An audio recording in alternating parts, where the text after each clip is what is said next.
Friday's edition is exciting already. So many interesting things that are happening this weekend and are all value addition. That's what I like about them. Arts and culture is what we focus on every single Friday. My name is Priscilla Bridgina Naloga, and welcome once again.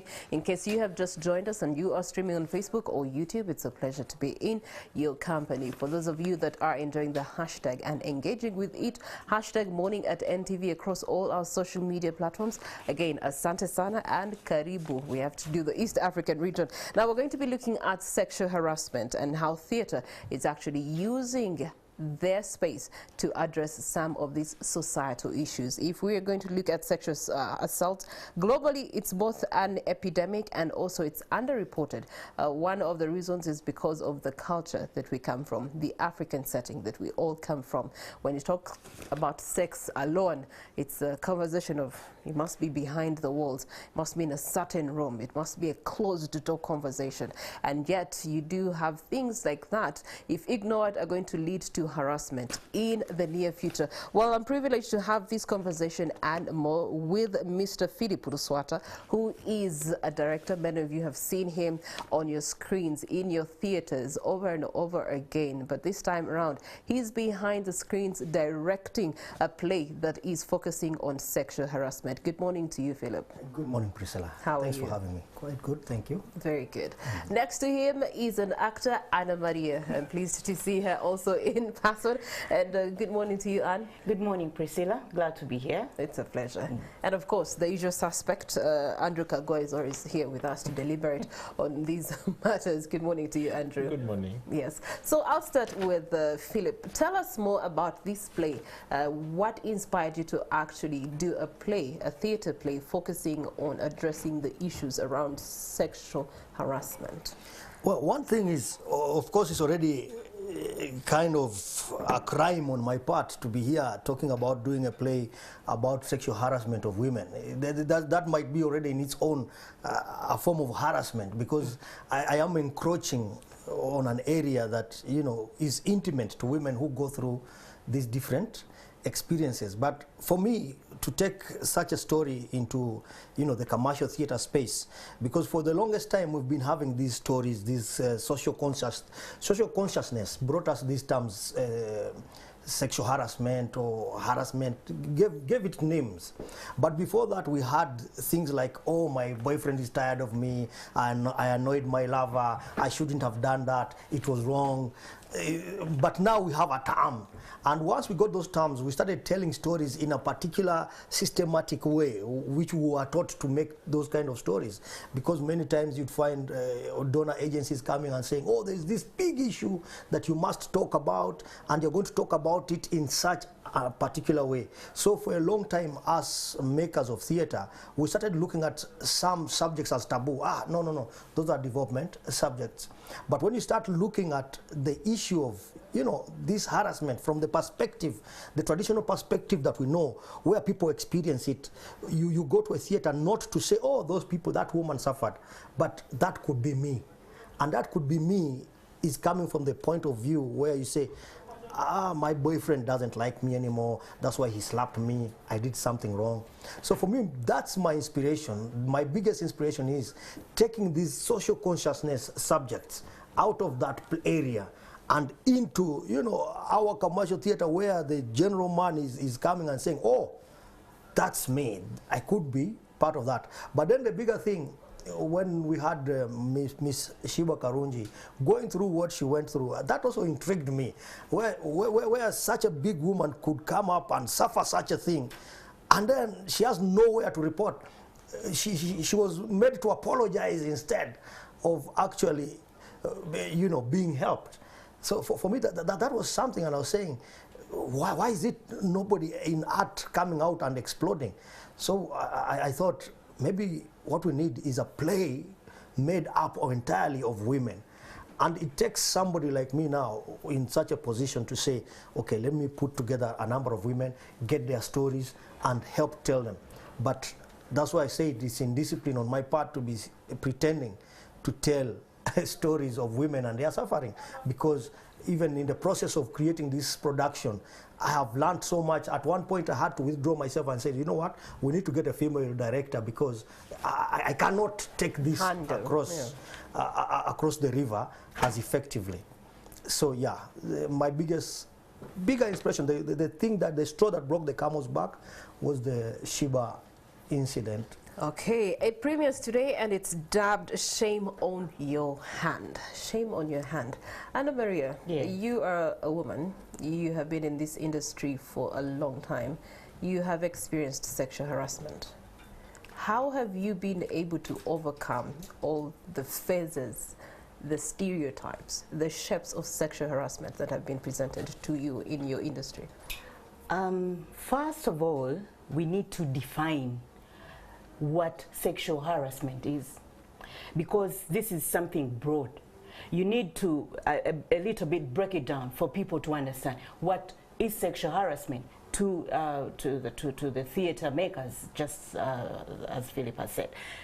There are certain things that are done to women in theater. Because maybe I'll give my story a little bit. I started theater when I was still young. I was very ambitious. I was looking at myself at standing on these big stages, because film is quite new. We started with theatrical plays, so there's been that transition.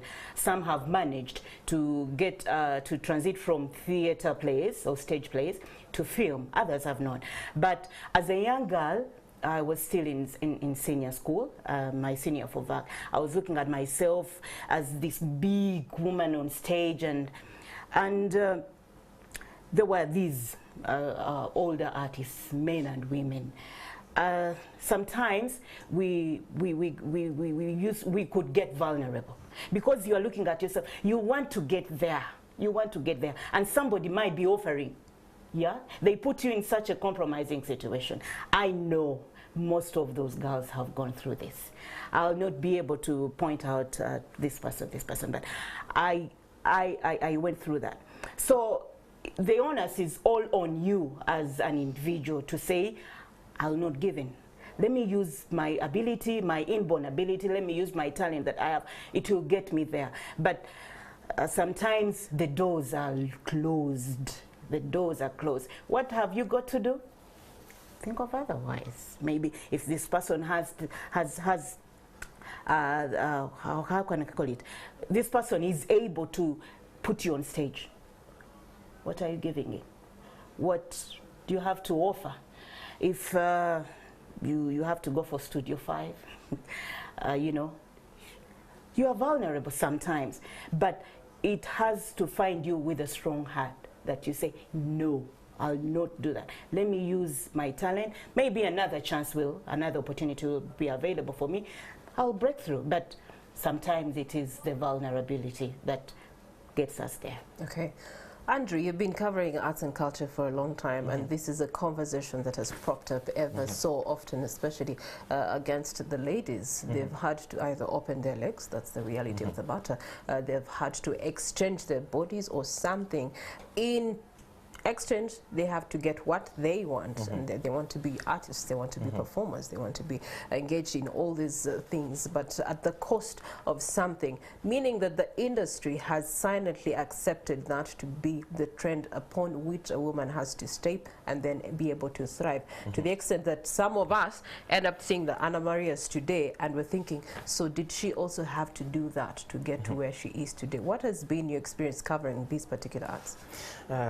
Unfortunately, sexual harassment within the industry is something that you could say is known but is non-documented. And sadly, it's spoken about in hushed tones. Like, some people will tell you, like, that's kind of an open secret, so-and-so does this. But then you ask them, do you think you can give me your voice and I do this story? And they will be telling you, I do not think I can actually do that, because their fears you'll be sidelined by the industry. But you see, when it comes to the art, the sexual harassment doesn't just come from the people with power. because by the people with power, I'm talking about, say, directors, that's mostly in film, producers and the likes. But then at times it comes from the fan base. And geez, like the arts has a very, very entitled fan base. For example, when a female artist is performing on stage, the audience believes they kind of have power over her. They can touch them whichever way they want. Okay, it's the same even with the male. Like the females in the audience believe they can do anything they want. Feel the muscles, yeah. Feel the muscles and everything. But after all, why are you putting out the muscles? But that, we shall have that conversation. I would feel the one pack. Like,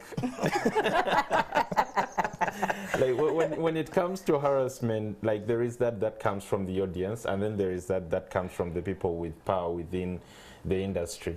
Unfortunately, very few of these situations people are willing to come out, or people are willing to listen to them. Because if an artist came out and they're like, stop touching me inappropriately when I'm performing, the very first thing the audience will say, why did you dress like that? And at times there is that fear that if I do this, the audience might react negatively and probably stop coming for my shows. So there is always that fear. When it comes to the people with power within the industry or harassment within the industry, people do not want to talk because they're afraid they'll be sidelined. Okay. Shame on your hand, Philip Luswata. Why that title, and what were you driving at to say shame on your hand? Well, I thought... Whose hand are we referring to also? That's the question, because whose hand is it? It was never said whose hand it was. It was never said whose hand it was, but you know, whatever that hand did and whatever that hand got away with, it tells you, you know, I was saying, you just walk around Kampala, even as a man, and ask yourself how much your hand has gotten away with. How much? And then compare your hand with the hand of the woman next to you. How much have these two different hands gotten away with? You know? And there are so many things we do that we take for granted that are actually uncomfortable for the women we met, that will destroy her day. But I was thinking, no, it was harmless. I just touch you like this, and then I press you a little bit. That's intrusion into your space. Anna Maria Nabirye and I know each other over a long time, so I can do that. Demonstration. But yeah. Yeah. But what is the sensation after the demonstration anyway? Yeah. That is also another form of sexual harassment. Yeah, it is. Because you didn't tell me, let me touch you. You know? I apologize. But we get away, our hands get away with so much, even in the industry, even in the office, and you know, just this mere touch can cost a young woman her job. Because if I just touch her like this and she pulls away, then I'm going to say, even if I meant nothing else, there's so much, there's that sense of entitlement of the male hand. And I think we need to think about it more, because I know Natalie, if she's seated here, if she was going to make the same kind of example like I was, where I pressed up, she wouldn't do it. She wouldn't, because it doesn't seem normal to the woman. Why does it suddenly seem normal to me to make other people uncomfortable in this space that we share? So I really I think there's this uncomfortable story that has to be told about what the male hand takes the world generally through. And I think, yeah, that's where I come from. So, Anna Maria, what would your message be to that hand that feels it's entitled to actually bring depression, distress, and stop someone from actually walking through the doors, as you had mentioned earlier? What are the repercussions of that hand from your perspective, and then how do we get to treat that hand to actually stop doing those things? We've got to accept, like any other form of employment or job areas where we go to work, there are sexual, all people, they are sexual harassed, but they go with their stories untold. It is about what you want as a person to me. When Philip touches me and I can say to them, no matter what they are, he might be the director, he might be the playwright and whatever, but I have the authority to tell him, I don't want the way you touch me. But the reality of the matter, Anna Maria, between you and me is that we don't speak up. Women don't speak up. Why? Maybe it is because of the, I don't want to say because of the gender that we are, no, but because some feel it is about the complex that you have. You feel inferior sometimes. You feel like if I tell this person, maybe I'll not get to where I want. Because Philip has the pen. Tell me, I'm decasting you or I'm casting you. Or it is, you've got to be empowered yourself. You say, I don't like it. If Philip can't take you, another director, another casting house will take you on because they know your ability. It is not that we should be that vulnerable. It takes a lot of energy, you know, to say no. But oh my God, I was talking to somebody and say, but who will tell our story? It is not such an easy thing to come out and say, I don't like it. Very many people, even in other job areas, in other employment sectors, women have gone through this. Even men do. But in this industry, theater, people think, you know, everything around them and with them is bliss. You know, such things don't happen, but they really happen. But they go untold. Stories go untold. I don't know who is going to help us do this. Even Philip has just said, he can't direct certain things. He has to call on a female director because you are touching the real person, the real gender that we are, and it has been, you know, branded as very vulnerable. We need to fight this using our theater activity and all that around it. Okay, all right. Now, Philip, with the seniority that you have in the industry, you have definitely been on either side of this conversation, and you have come out to be bold enough to now address it theatrically. At the end of the day, the bigger question should be, what are going to be the implemented protection elements that are going to be adopted for the rights of the men and the women in the spaces to actually be protected and also given the ability to be exercised for that matter? Well, the human being is inherently evil. That one we're not going to take away, and I don't think even the play we are creating is going to change the situation for women much, but it is going to create the conversation. Do you know, if you talk about it consistently, like I'll give you the example how we ended up with the female director. We were discussing the story and trying to push it forward, because it's stories of women, it's not my stories. So I have these actresses and I'm saying, you must own what we are doing. And they're saying, okay. And we had a 2-hour thing and I was being mad because nothing is coming out of it. And till the women, the ladies stood up to me and said, you know, you are intruding in our space. You're talking about sexual harassment. Even the line is there in the play. You're talking about sexual harassment. You just want to make this play. But you are intruding in our space because you want me to go to a place I don't want to go. It's not a good place for you to be here thinking as a guy, because you've been in this industry, you want. And, you know, there was a lot of bitterness on that day. And I thought, wow, this is the play. This is it. And the best way we can get this place is shame on your hands. Yeah, if I walk out of it. Yeah. And, you know, you walk out of it and let them talk. And they talk where at the early times of the rehearsal we were doing more talking than actually walking. And that has been what it was. So there is still that in a fear for this thing to explode out, for us to create much change. Because even when you go to parliament, you find the parliamentarians, they are discussing, artists, they are discussing, everybody outside there. They are discussing, oh, we have to kill sexual immorality outside there. But if you go and read the records, they are telling you the most sexual abuse in parliament, 49% rival parties abuse the others. Same party, 41%. Internal abuse within the parliamentary building, just opposite here. But they don't want to look at themselves. They want to look outside. Now, that's where the power is. That's where the solution lies. But even they are suffering the same as us. So for me, my thinking is, one of the things that for us as artists, many women, Andrew put it best, that many, our audiences feel entitled. And when you go on screen and they see a beautiful lady like Anna Maria, they want to marry her instantly. So you find many, we've lost... Marry?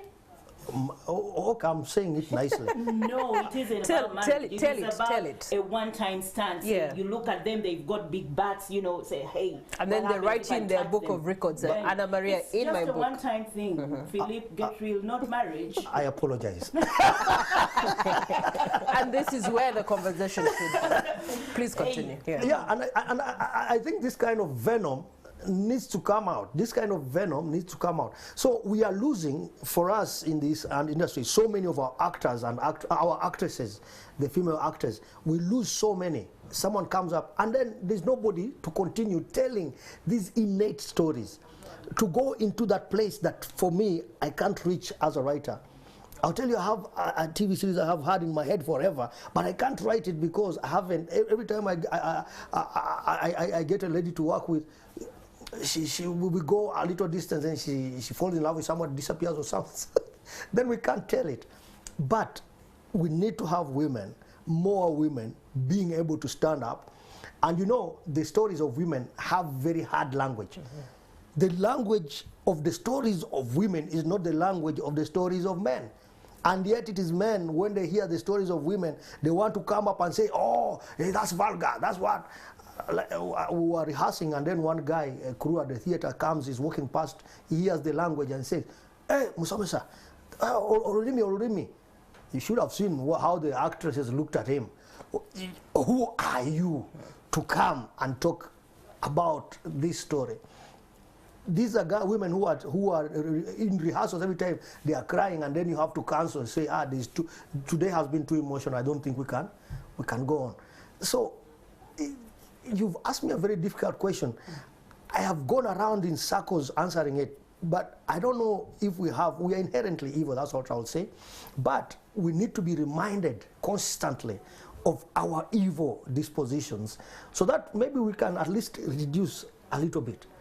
But when you look, the parliamentarians are suffering, soldiers. If you see, there's no police officer, there's no army officer, woman, who hasn't suffered some form of sexual harassment. And yet that is where our protection is. So it's a very difficult question to ask. Okay. Andrew, you touched on something very peculiar. Dress code. This is an industry that actually thrives on image is everything. Before you output, your image has got to equally communicate what you want to put out there.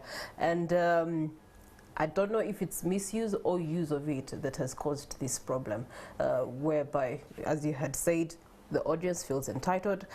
Someone will write a paycheck to sleep with you, or to harass you in any other form of way, or to decapitate you in case you don't respond to whatever it is that you know, the advances that they've given you, and you're refusing to advance to them. So let's talk about dress code. Is it playing a good role or a bad role in sexual harassment? Okay, that's a very tricky question. One, there was a time I was answering about that, and I was saying, I was on a radio and I was saying, one, everyone can be right about dress code and they can still be right. It can be right, both right and wrong. But yeah, when you ask about dress code, one, art is an expression. And when you show up to perform, I do not have an idea of what you want to express when you show up on stage, dressed in the way you're dressed. Probably there is a certain character you're trying to bring out, and I should not blame you for that. I should not feel entitled because you came out to show that character. But then again, when it still comes down to dressing, at times I'm one of those people that think, if you're coming to perform for me, like, it shouldn't be about the way you're dressed. It should actually be about what you're singing, what you're performing. So when at times artists come out and they're like, this is how we're supposed to come out, and like, but I actually don't even care about how you come out. I usually care about what you're going to sing for me. But still, even from the audience, I do not believe that you have to hold your performer in any way you want because of the way they are dressed. So much as I believe people can dress decently because it's only the singing I care about, I still don't think the audience should handle them the way they want because of the way they are dressed. Anna Maria, Yes. we have women who have had to portray character, and it comes with the dress code on screen, in play. But then again, some have extended it to making it a lifestyle for themselves, and perhaps it has gotten them in trouble. What is your stance on a woman's appearance versus the harassment that could come their way because of that? Use the word costume. Musicians nowadays have suffered more than the drama actors, the stage and film, because when you are casting professionally, you should have a person to design the costumes for each character. They make research on every role that this character is going to play. But when it comes to music, I don't know what happens there. I'm not a secular musician. I don't know if they do have such people that choose or decide on the costume or the dress code that they are supposed to have while coming out to perform. And another thing is, as a performer, as a theater maker, as a creator, whatever it is, a musician, actor, do you lose the person that you are when you have come out to sing? Do you lose your morals? What are your morals? Our bodies are sacred. I'm a Christian and I am a Catholic. Our bodies are sacred. We believe bodies are supposed to be covered. But when you come out with your body exposed, your thighs, there are some body parts on us that are really meant to be so private. But when you choose to bring it out, what is that you're communicating? Okay, art is an expression. Are you sex hungry? Do you want some touches? We've got to be realistic, Philip has said. The language is this hard, but what are we supposed to do? Because you literally you've brought out your body, and you're standing on a stage where people can even touch you. What is this? You need to know. We need to act professional.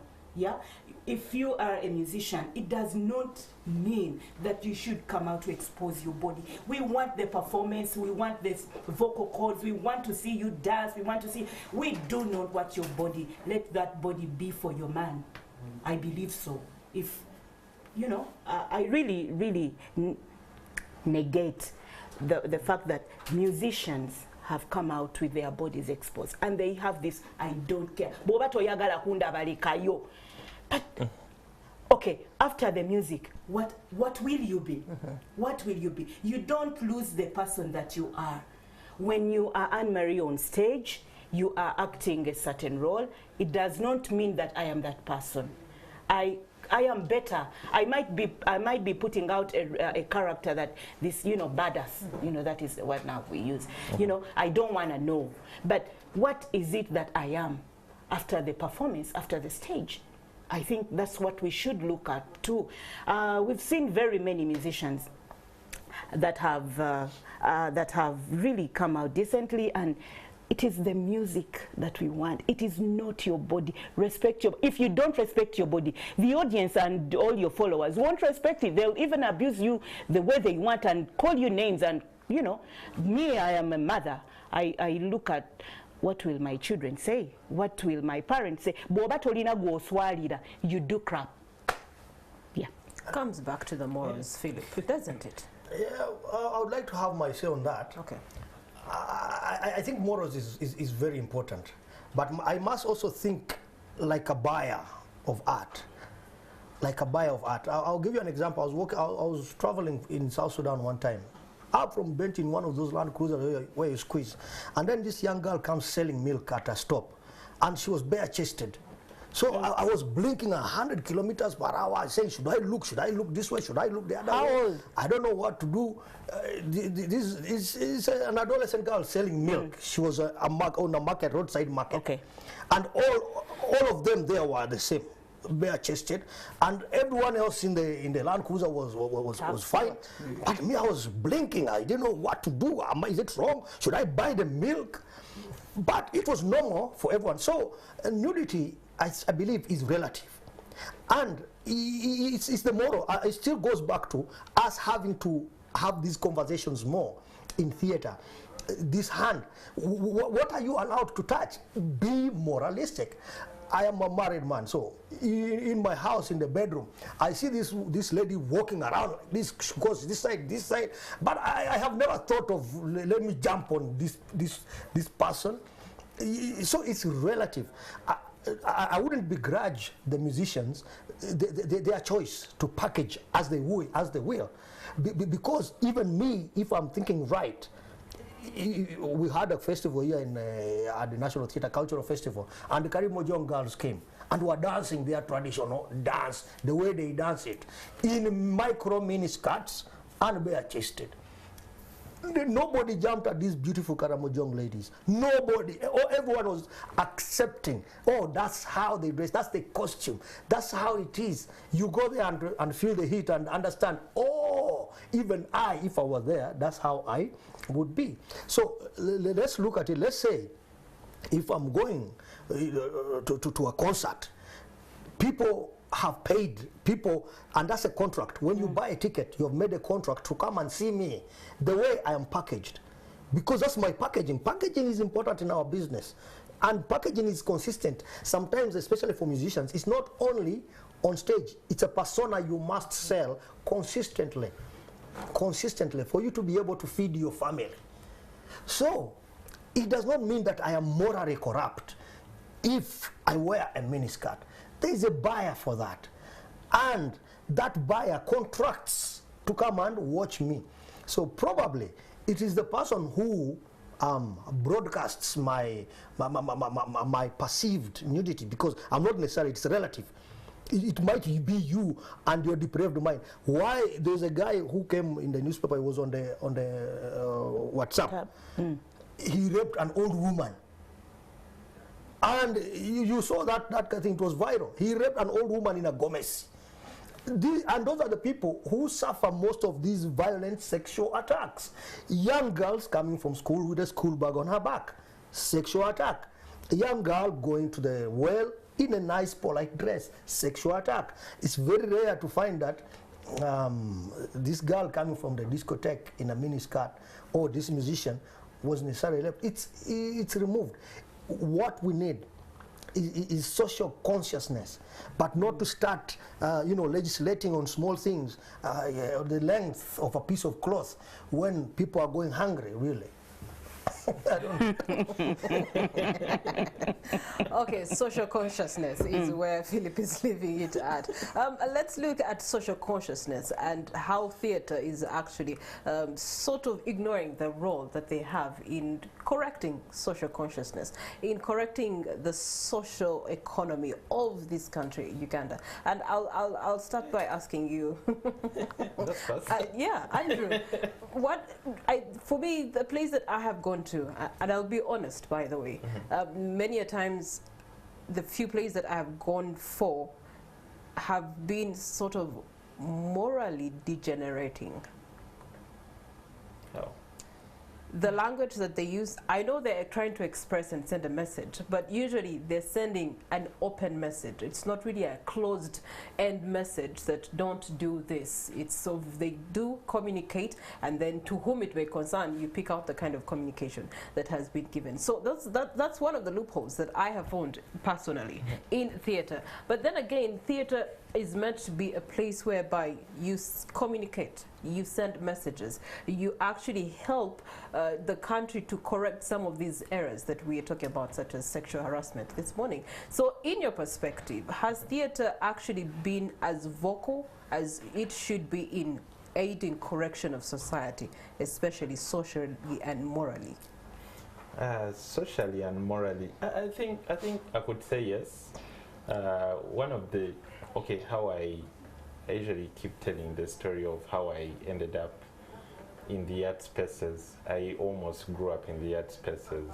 My brother would bring me when he's rehearsing, and I would consume theatre when people are rehearsing, that by the time they did the plays, I would know this one is missing their line. So I think one of the very first plays I watched, and he wasn't even in it, was it was a Bakaimbira play. It had undertones on HIV, but it wasn't Ndiwulira. It was Echili Atabala. So I watched Echili Atabala, which I thought the message was actually out there for everyone to see. And then the other plays I watched after that, some from Afri-Talent, others from, I think it was Diamond Assemble. Like they were quite very, very deliberate on the message. Though, and by that time they would even go as far as being a bit political with their message. Though, as we went on, I think there was something I once talked about with Philip of how Ugandans these days love laughing a lot, how we love comedy so much. As we went on, I think we just fell out with the serious things. So when you look at many of the productions people are making today, people are trying to be as light as possible. At times, even when there is a message, the message will be about 20%, and the rest of it, you'll be laughing through the production. So I think they are still telling the message. It's just that it's not very deliberate, it's not very direct, it's very easy to miss within the banter and the jokes that are coming through. Anna Maria, yes. You have been in this business for a while. In all your time and in front of crowds, has the message actually been delivered? Yes and no. As an actress, I believe the writers or the content, those that create content, the writers, the directors, and us, the actresses, have to really understand what we are addressing. Because if we just go, netuita kunguru, and we don't get to the nitty-gritty of what we are passing on, we are not doing a thing. And the people that do the that create the content, the playwrights and what, I think they've been taken with the trends, and we have lost what Andrew said. The place that we have now, we are not into what we used to do before. So the trends have really affected us, and that's what is on, and that's where the money is. We all want the money, and the buyers and what they look at that now, and we've lost it all. So I don't know. So it's a yes and a no for you. Okay. Philip, you're very exposed. You have done international film as well as local. And I want you to give us a comparison of when you were engaged in your international appearances versus local appearances. Do you feel that in the art space in Uganda, there's actually protection of the artist from anything such as sexual harassment, among other things that they get to face in this industry? Well, no, there's no protection really. There's nowhere for anyone to run to. We are in an industry without a hierarchy, where everyone jumps up and can claim position in any way. So there's nobody to talk for anyone. That's the sorry state we are in. And it's even worse that I'm embarrassed to say I am the chairman of the artist union in Uganda, the National Union for Creative performing artists and allied workers. And it's very difficult to get membership. And the union is what would speak out for people. The union is what would set standards for how you can deal with someone. If you deal with someone this way, you cannot just victimize them. They have a redress. But now, if a girl is abused, and all of us, let me say, I'm not going to, as a producer, I'm not going to leave myself out. We all shout at these ladies. We all do this. We all intimidate. We all do all these wrong things. And one thing you know, if she goes, I'm going to get somebody else very easily. But you shouldn't have that option. You shouldn't have that option. There should be a redress where I engage her, she has to be with me, and if I try to send her off, someone is going to come and talk to me or stop me from working altogether. So the union exists for doing that, but most of us discourage ourselves, both producers and even actors and artists, from joining these unions. So you find there's no, and that's the difference, because like I was telling you, I did a show in America. I received a letter in my post. When I took it out, there were so many figures. I thought these Americans are thieves. They want me to pay them this money. I am not going to. So I sat on this thing. Then a guy from America comes. I ask him, what is this? He tells me, that's a check. That was your money. I thought I was going to pay the money. I think you should have just delivered it at a bank. So that's some kind of protection. Even long after I did this thing, there's someone, the union is still thinking, oh, there's a guy from Africa who did this on this kind of project. We need to send him a cut of the pie. But here, we do not have that kind of protection. So maybe it's to just encourage people that the union does exist. I have a tougher one for you. Yeah. When is the union going to wake up to address these things and to formalize these procedures to be able to protect the arts industry? It's a very good question. That's why I said I first qualified myself that I'm a bit embarrassed that we're not doing much. But you see, the union is people.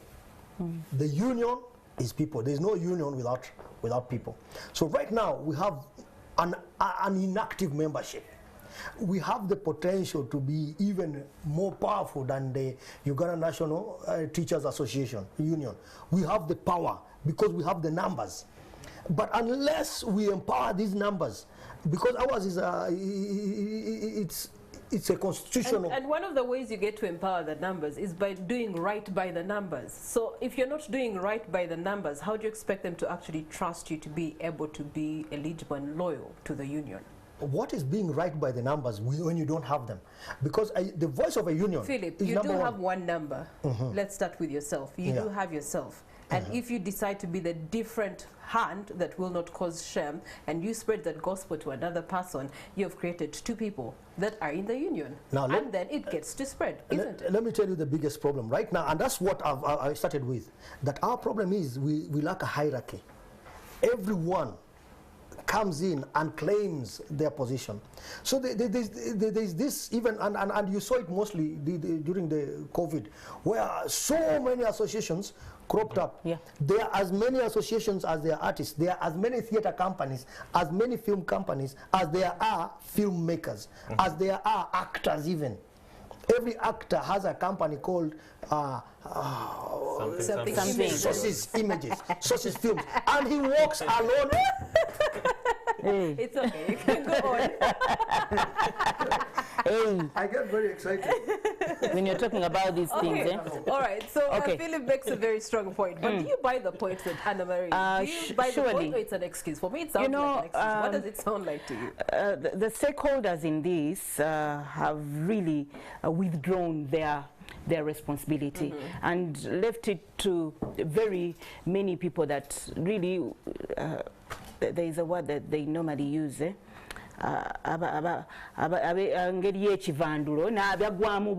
like that. Nayenga, they lack what it takes to be in the industry. You know, everybody wants to become a celeb nowadays. You know, when you were celeb, there are very many opportunities that come along with. You know, everybody wants to break through. Everybody wants to be known. So the rightful people, the people that own this industry, have really laid back We have actually, literally, we have laid back and left the space for people that have really grabbed it. So we need to get back to the drawing board. You know, very many artists have gone into politics. You can't stop them. You know, you need to transit, you need to graduate from this theater play artist that I am. Maybe I go to represent my people. And they leave this to so many people, but okay. You know, so I'm glad got that a problem. both of you, Philip and Anna Maria, are taking responsibility of, you know, choosing to fold hands at such a time as this, and we will expect more. Andrew, in your closing remarks, what would you have to say? How do we get to protect the arts, its expression, and avoid sexual harassment? No, I think it actually is. Protection starts with the artist themselves. One, you need to realize why you joined the industry to begin with, why you made the choice, why you're choosing to package yourself the way you're packaging yourself. And of course, for the audience, we just need to be conscious. Like, not everything we see on stage we're supposed to touch. Think twice before you act. All right, so the reasons why we're having this conversation is because Philip Luswata here opened the can of worms. So Philip, do us the honors of letting us know more details about the play, where it's going to be, how much it is, and to whom it's attracting. Well, the play Shame on Your Hand is showing at the National Theatre starting from today, Friday, this whole weekend. We're having shows at 7:30 and at 2:30 in the afternoon, today, tomorrow, and Sunday. And this is a play to everyone who has any relationship with a woman, But mostly, also, it is for the women to come and hear this voice. And maybe this voice is going to be empowering. If the theater were full of men today and tomorrow, this weekend, that would be a bonus.